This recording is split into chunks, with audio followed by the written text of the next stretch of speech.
نرگس aunty جب شامیر کے ملازم کو بتاتی ہے کہ وہ پیسے مجھے شامیر کے والد داؤد صاحب نے دیے تھے، تو شامیر کے دماغ میں پہلے ہی ہارون نے اس کے والد کے خلاف باتیں ڈال رکھی ہیں کہ داؤد ہی تمہارا دشمن ہے، داؤد ہی سلیمان کا دشمن ہے، اس نے ہی سلیمان کو پکڑوایا ہے، وہی شبرا پہ قاتلانہ حملے کروا رہا ہے۔ اس لیے شامیر کو لگتا ہے کہ یہ عورت سچ کہہ رہی ہے، یہ جو کچھ کروایا ہے میرے باپ نے ہی کروایا ہے۔ ادھر شامیر عقل کا اندھا وہ اسی وقت پولیس کو لے کر آتا ہے اور پولیس کو کہتا ہے کہ میرے باپ کو پکڑو، یہ کرپٹ ہے، اس نے سلمان صاحب کو پکڑوایا ہے، اس نے وہ بیگ ان لوگوں کے گھر بھجوایا ہے اور اس کے بعد وہاں پہ پولیس بھیج دی ہے۔ داؤد کو پولیس پکڑنے کے لیے آ جاتی ہے۔ ادھر داؤد کی بیوی کو تو معلوم ہوتا ہے یہ جو کچھ کر رہا ہے ہارون بیگ کر رہا ہے، لیکن وہ اپنی زبان نہیں کھول سکتی، وہ خاموش ہوتی ہے۔ ادھر پولیس پکڑنے کے لیے جب داؤد کو آتی ہے، یہاں پہ ہارون بیگ بھی آ جاتا ہے۔ داؤد کو بہت دکھ ہوتا ہے کہ میرا بیٹا مجھ پہ ہی شک کر رہا ہے۔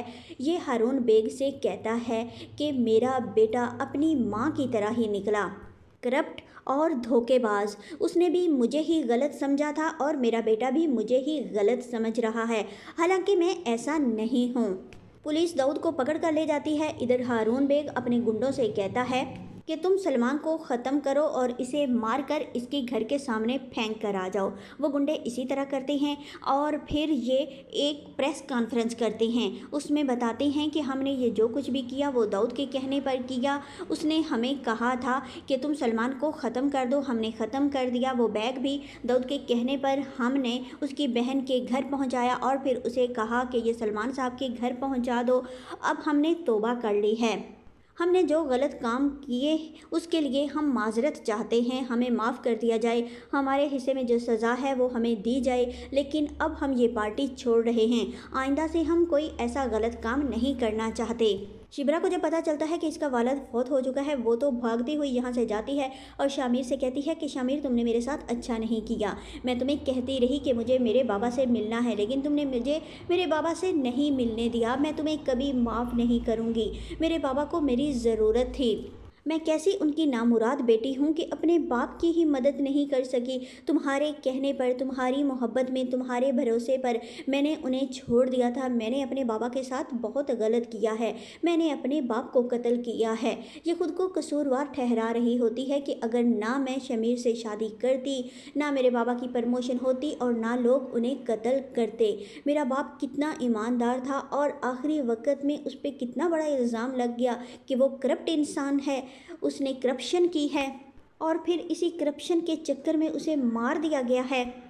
ہارون بھی یہی چاہتا تھا کہ یہ شبرا نامی لڑکی خود شامیر کو چھوڑ کر چلے جائے اور شامیر کا والد بھی اسے چھوڑ دے، شامیر جب بالکل تنہا رہ جائے گا پھر یہ خود بخود میری بیٹی کی طرف آئے گا اور اس نے جو میری بیٹی کو غم دیا ہے اس کی سزا تو شبرا کو اور داؤد صاحب کو ملنی چاہیے، کیونکہ داؤد نے ہی اپنے بیٹے کی سائیڈ لی اور اس کی شادی اس 1-2 کی لڑکی سے کروا دی۔ ہارون کی چال تو کامیاب ہو گئی، داؤد بھی جیل میں چلا گیا اور اس کے جو ساتھی ہیں انہوں نے بھی اس کی پارٹی کو چھوڑ دیا، باقی لوگ بھی اس سے بدظن ہو گئے کہ داؤد ایک کرپٹ انسان ہے۔ دوسری طرف اس کا اپنا بیٹا داؤد سے نفرت کرنے لگ گیا ہے اور دوسری طرف شبرا کا والد یہ غم برداشت نہیں کر سکا، وہ بھی اپنی جان سے ہاتھ دھو بیٹھا ہے۔ شبرا کو اب شامیر سے نفرت ہو گئی ہے، جو کچھ مرضی شامیر کر لے، شبرا کبھی بھی اس کی بات اب نہیں مانے گی، حتیٰ کہ وہ تو اس کے گھر واپس بھی نہیں آئے گی اور وہ نرگس آنٹی روتی چیختی چلاتی بھی آئے گی کہ یہ سب میری غلطی ہے، میں لالچ میں اندھی ہو گئی تھی، اگر میں ان لوگوں کی دھمکیوں میں نہ آتی،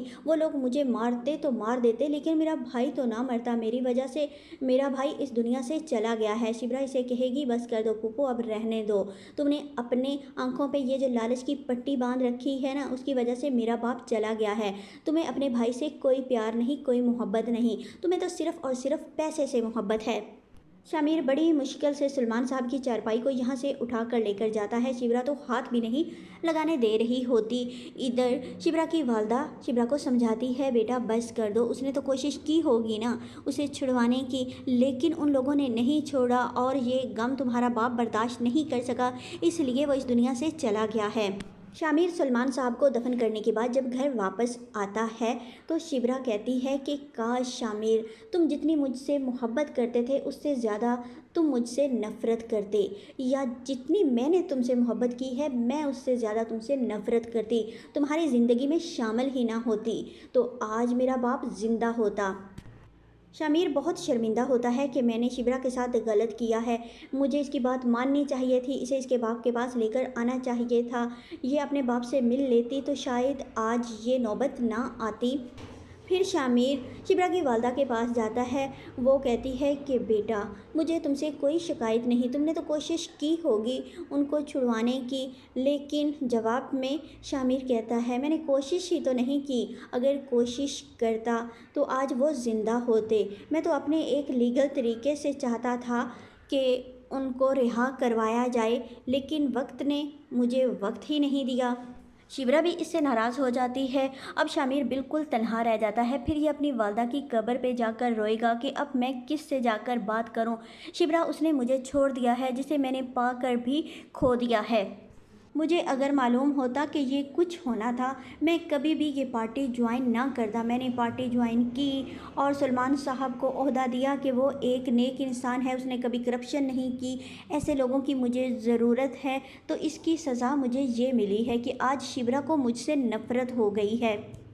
اب میں جو کچھ مرضی کر لوں شبرا مجھے نہیں ملے گی۔ یہ بہت زیادہ پریشان ہوتا ہے۔ دوسری طرف وہ لوگ رہا ہو جائیں گے جنہوں نے کہا ہوتا ہے کہ یہ داؤد صاحب نے کروایا ہے، انہیں احساس ہو جاتا ہے کہ ہم نے داؤد صاحب کے ساتھ غلط کیا ہے۔ داؤد صاحب جب انہیں ملے گا، داؤد انہیں کہے گا کہ میں نے تمہیں کب کہا تھا کہ تم یہ کام کرو، پھر تم نے ایسا ظلم مجھ پہ کیوں کیا۔ ان لوگوں کو احساس ہو جاتا ہے کہ داؤد تو ایک بہت اچھا انسان ہے، ہمیں اس کے ساتھ اتنا بڑا دھوکہ نہیں کرنا چاہیے تھا۔ ادھر ہارون بیگ جس نے وعدہ کیا ہوتا ہے کہ ہم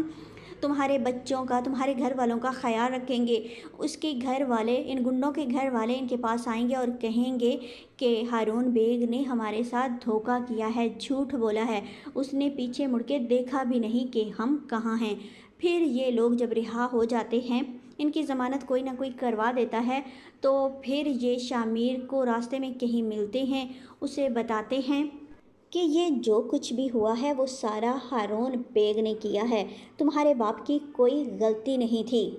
یہ قاتلانہ حملہ شبرا پہ جتنی دفعہ بھی ہوا ہے وہ ہارون بیگ کے کہنے پہ ہم نے کیا ہے۔ پھر شامیر کو عقل آتی ہے کہ میں نے یہ کیا کر دیا، کیسی نادانی کر دی، اپنے ساری باتیں جا کر میں ہارون بیگ سے کرتا تھا، اپنے باپ کی میں نے کبھی بات سنی ہی نہیں، اب تو اس ہارون بیگ کو میں نہیں چھوڑوں گا،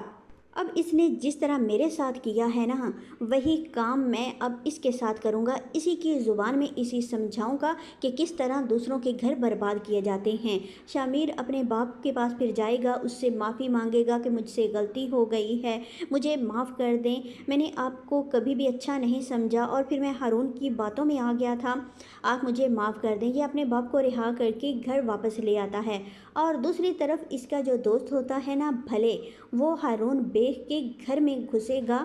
اس کی جتنی CCTV فوٹیج وغیرہ جو کچھ بھی ہے وہ سب اکٹھا کرے گا، اس کے خلاف سارے ثبوت لے کر آئے گا، وہ شامیر کو دے گا اور پھر شامیر اسے جا کر پکڑے گا اور اسے جیل کی سلاخوں کے پیچھے لے کر جائے گا۔ اس طرح یہ پکڑا جائے گا اور پھر شبرا سے بھی جا کر معافی مانگے گا، شبرا سے کہے گا یہ جو کچھ کیا ہارون بیگ نے کیا۔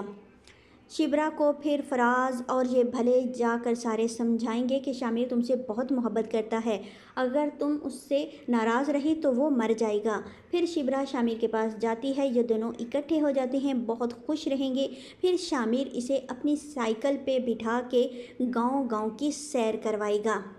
اس طرح ان کا ہیپی اینڈنگ ہوگا۔ ویسے تو جو یہ قبر دکھائی گئی تھی ایک دفعہ ایک پرومو میں جس پہ لکھا ہوا تھا شامیر کی وفات کے بارے میں اس کی والدہ کے ساتھ، وہاں پہ شامیر دفن ہوگا نہ کہ فضل بخش۔ فضل بخش شبرا سے کہے گا کہ فضل بخش نے تم سے محبت کی ہے، شامیر نے نہیں، اس لیے میں شامیر کو ختم کر دیتا ہوں، آئندہ سے شامیر نہ زندہ ہوگا، نہ تمہاری زندگی میں آئے گا، نہ تمہاری زندگی برباد ہوگی، اب فضل بخش سے تم نے محبت کی ہے، فضل بخش ہی تمہاری زندگی میں رہے گا اور تمہیں خوش رکھے گا۔